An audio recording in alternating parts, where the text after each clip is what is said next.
Hello दोस्तों, MS history class में सभी का स्वागत है। वेरी इंपॉर्टेंट क्वेश्चन का अध्ययन करेंगे जो सभी एग्जामों में सबसे ज़्यादा पूछे जाते हैं और ये रिपीटेड क्वेश्चन है जो सभी एग्जामों में पूछे गए हैं। उन्हीं क्वेश्चनों को आज इस सेशन में हम लोग सभी मिलकर अध्ययन करेंगे। तो पहला इसमें प्रश्न पढ़ेंगे, पिनीलिया ग्रंथि कहाँ स्थित होती है। क्या पूछा गया, पिनीलिया ग्रंथि कहाँ स्थित होती हैं? वृक्क में, यकृत में, मस्तिष्क में, अग्नाशय में। तो कहाँ स्थित होती हैं? तो ऑप्शन ए, बी, सी, इसमें से कौन सा सही होगा? तो हमें तो मस्तिष्क में। पिनीलिया ग्रंथि कहाँ स्थित होती है? तो मस्तिष्क में स्थित होती है। और इसको याद रखना है क्योंकि ये रिपीटेड क्वेश्चन ही लिया गया है। पिनीलिया ग्रंथि, इसको ज़रूर याद रखना है क्योंकि ये रिपीटेड है, कम से कम हजारों बार ये पूछा गया है। तो प्रश्न नंबर दूसरा देखेंगे, इकोसिस्टम में ऊर्जा का परम स्रोत क्या होता है?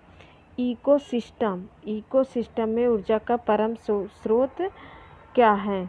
इकोसिस्टम, तो ए सूर्य। तो क्या आंसर है? ए सूर्य। तो राइट आंसर इसका हो जाएगा ए, और हमको इकोसिस्टम याद रखना है। प्रश्न नंबर तीसरा देखेंगे, गन्ने का लाल गलन रेड रॉट रोग किसके कारण होता है? गन्ने का लाल गलन तो कोलीटोका टाइम फल के टाइम में होता है, जैंथेनम मोनस सिट्री में होता है, फ्यूजेरियम उड़म में होता है, अल्टरनेरिया में होता है। तो ऑप्शन ए सही है, कोलीटोका इकम में फल होता है। तो इसका राइट आंसर हो जाएगा ए। बार बार ये रिपीटेड है, कम से कम 6-7 बार ये जरूर से पूछा गया। प्रश्न नंबर चौथा देखेंगे, हरित ग्रंथियाँ किसमें पाई जाती? क्या है? हरित ग्रंथियाँ किसमें पाई जाती हैं? हमें याद है, हरित ग्रंथियाँ झींगा में पाई जाती है। हरित ग्रंथियाँ इसका राइट आंसर हो जाएगा ए। प्रश्न नंबर 5वां देखेंगे, पित्त ज्वार का संचरण किसके द्वारा होता है? जो हमारा पित्त का ज्वार होता है किसके, ये एक तो संक्रमण के द्वारा ही फैलता है। और हमें ये किसके द्वारा? कवक के द्वारा, घरेलू मक्खी के द्वारा, तितली के द्वारा, एडिज इजिप्टी के द्वारा। तो कौन से हमें संक्रमण ही से पूछा है? तो एडिज इजिप्ट के द्वारा पाया जाता है। तो इसका राइट आंसर हो जाएगा बी, पित्त ज्वार एक संक्रमण होता है। प्रश्न नंबर 6 देखेंगे, आर्यभट्ट उपग्रह का प्रक्षेपण कब किया गया था? आर्यभट्ट उपग्रह का प्रक्षेपण कब किया गया था?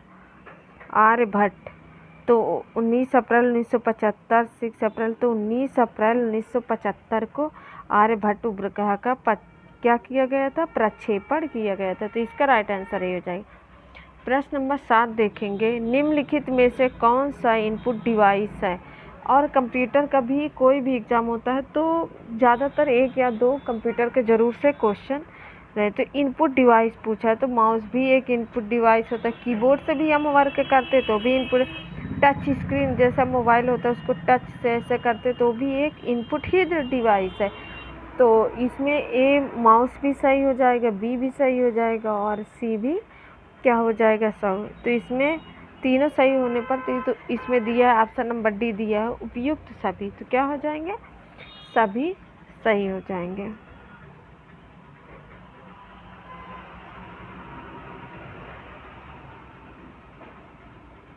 तो राइट आंसर हो जाएगा इसका डी। प्रश्न नंबर देखेंगे 8वां, पीतल किसका मिश्रण होता है? तांबा और जिंक का, तांबा और चांदी का, तांबा और टीन का, तांबा और निकिल का। तो तांबा और जिंक का क्या होता है? मिश्रण होता है। तो इसका राइट आंसर इसको याद रखना है, इसको जरूर से जरूर याद रखना है। प्रश्न नंबर 9वां, विश्व जनसंख्या दिवस कब मनाया जाता है? विश्व जनसंख्या दिवस कब मनाया जाता है? 11 मार्च, 5 जून, 11 जुलाई, 5 अक्टूबर। तो पर्यावरण दिवस जो क्या होता है 5 जून को, जबकि विश्व जनसंख्या दिवस 11 जुलाई को मनाया जाता है। तो राइट आंसर इसका हो जाएगा सी।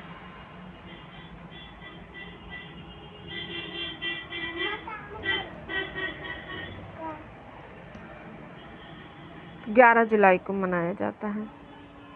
प्रश्न नंबर 10 देखेंगे, मिशन इंद्रधनुष के अंतर्गत किन बीमारियों का टीकाकरण किया गया था? इंद्रधनुष के अंतर्गत किन बीमारियों का टीकाकरण किया गया? डिप्थीरिया, काली खांसी, टेटनस और पोलियो, तपेदिक, खसरा एवं हेपेटाइट। मतलब इसके बीच में शब्द का डिप्थीरिया और काली खांसी, टेटनस और पोलियो का भी किया गया था टीकाकरण। तपेदिक, खसरा एवं हेपेटाइटिस बी का सभी का किया गया है। तो इसमें तीनों सही है, तो इसका राइट आंसर तो डी हो जाएगा। इसका राइट आंसर क्या हो जाएगा? डी। डी बिल्कुल सही है और इसको याद रखना है।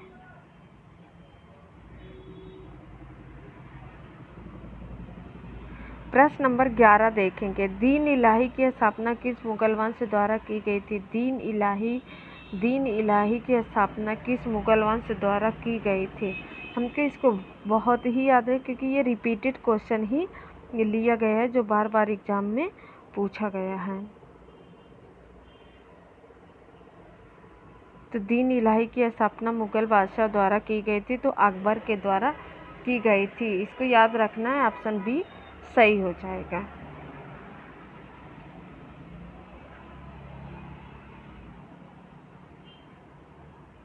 ऑप्शन बी सही रहेगा, अकबर के द्वारा। तो दीन इलाही हमको याद रखना, दीन इलाही रिपीटेड है क्वेश्चन और बार बार पूछा गया है, तो हमें दीन इलाही नाम जरूर याद रखना है। इसका मुगल बादशाह द्वारा अकबर के द्वारा किया गया है।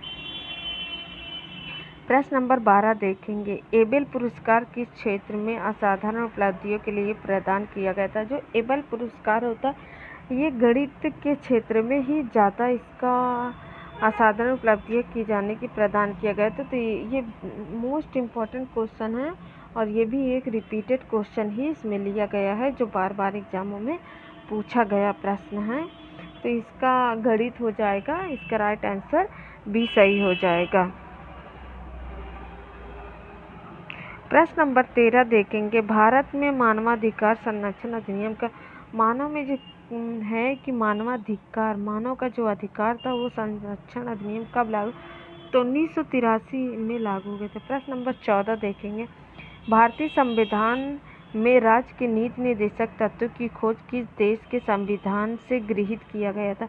जो भारतीय संविधान में राजनीतिक के देश में किया गया था? A France, B Japan, B Canada, D. तो राज्य के नीति निर्देशक तत्वों द्वारा संविधान के गृहीत किया गया था तो आयरलैंड से किया गया था। तो इसका राइट आंसर हो जाएगा डी।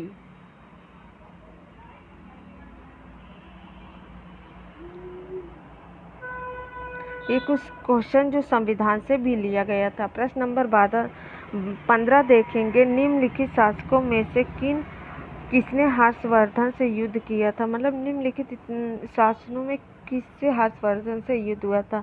पुलकेशिन द्वितीय द्वारा किया गया था। प्रश्न नंबर 16 देख, किस मुगल बादशाह के समय में बक्सर का युद्ध हुआ था? मतलब किस मुगल बादशाह के समय में हमारा क्या हुआ था? बक्सर का युद्ध लड़ा गया था या हुआ था। तो शाह आलम द्वितीय के द्वारा। प्रश्न नंबर 17 देखेंगे, भारत के किसी उच्च न्यायालय के न्यायमूर्ति की सेवानिवृत्ति की आयु क्या होती है? भारत के किसी उच्च न्यायालय के न्यायमूर्ति के सेवानिवृत्ति की आयु कितने वर्ष होती है? तो कितने वर्ष होती है? 62। तो इसका राइट आंसर हो जाएगा बी। 18, किस अनुच्छेद के अनुसार भारत के राष्ट्रपति द्वारा राष्ट्रीय आपातकाल की घोषणा की जाती है? तो इसमें अनुच्छेद पर पूछा गया है, तो किस में की जाती है? किस आपातकालीन राष्ट्रपति द्वारा राष्ट्रीय आपातकालीन की घोषणा की जाती है? किस अनुच्छेद? तो अनुच्छेद 352 में। 19 नंबर, ज्वार का सर्वाधिक उत्पादक राज्य कौन होता है? ज्वार का उत्पादक, तो राइट आंसर ही हो जाएगा